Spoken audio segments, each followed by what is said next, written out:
आज 11 अप्रैल है। आज महात्मा ज्योतिराव फुले की जयंती है।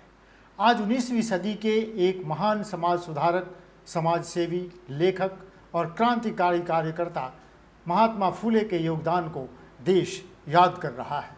महात्मा फुले का जन्म सन 1827 ईस्वी में महाराष्ट्र के सतारा में हुआ था।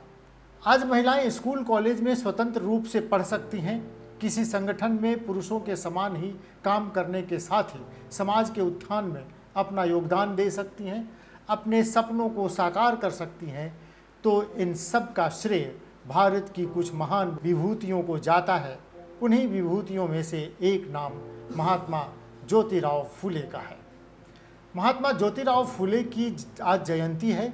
11 अप्रैल 1827 को पुणे के गोविंदराव और चिमनाबाई के घर में जन्मे ज्योतिराव का परिवार पेशवाओं के लिए फूलवाला के तौर पर काम करता था। इस कारण उन्हें मराठी में फूले कहा जाता था। उस दौर में समाज में फैली महिला विरोधी कुरीतियों, उनके शोषण के खिलाफ आवाज़ उठाने वाले 19वीं सदी के महान समाज सुधारक ज्योतिबा फुले के प्रयासों को हमेशा महिला सशक्तिकरण की दिशा में अभूतपूर्व योगदान की तरह याद किया जाता है।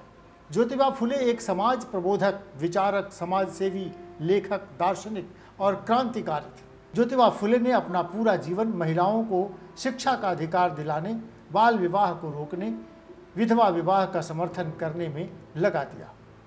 उन्होंने विधवाओं और महिलाओं के कल्याण के लिए काफ़ी काम किया। उन्होंने इसके साथ ही किसानों की हालत सुधारने और उनके कल्याण के लिए भी बड़े प्रयास किए। स्त्रियों की दशा सुधारने और उनकी शिक्षा के लिए ज्योतिबा ने 1848 में एक स्कूल खोला। यह स्कूल देश का पहला बालिका विद्यालय था। लड़कियों को पढ़ाने के लिए अध्यापिका नहीं मिली तो उन्होंने कुछ दिन स्वयं यह काम करके अपनी पत्नी सावित्री को इस योग्य बना दिया। महात्मा फुले ने अपनी पत्नी सावित्री बाई फुले को पढ़ाने के बाद 1848 में पुणे में लड़कियों के लिए भारत की पहली पाठशाला खोली।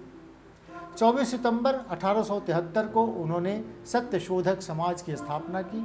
वह इस संस्था के पहले कार्यकारी व्यवस्थापक तथा कोषपाल भी थे। इस संस्था का मुख्य उद्देश्य समाज में शूद्रों पर हो रहे शोषण तथा दुर्व्यवहार पर अंकुश लगाना था। महात्मा ज्योतिराव फुले ने शिक्षा के क्षेत्र में इस सामाजिक आंदोलन से महाराष्ट्र में नई क्रांति छेड़ दी। उन्होंने वर्ण व्यवस्था और जाति व्यवस्था को शोषण की व्यवस्था कहा और कहा कि जब तक उनका पूरी तरह से खात्मा नहीं हो जाता तब तक एक स्वस्थ समाज के निर्माण की कल्पना नहीं की जा सकती। आज जयंती के मौके पर ज्योतिबा राव फुले को पूरा देश याद कर रहा है।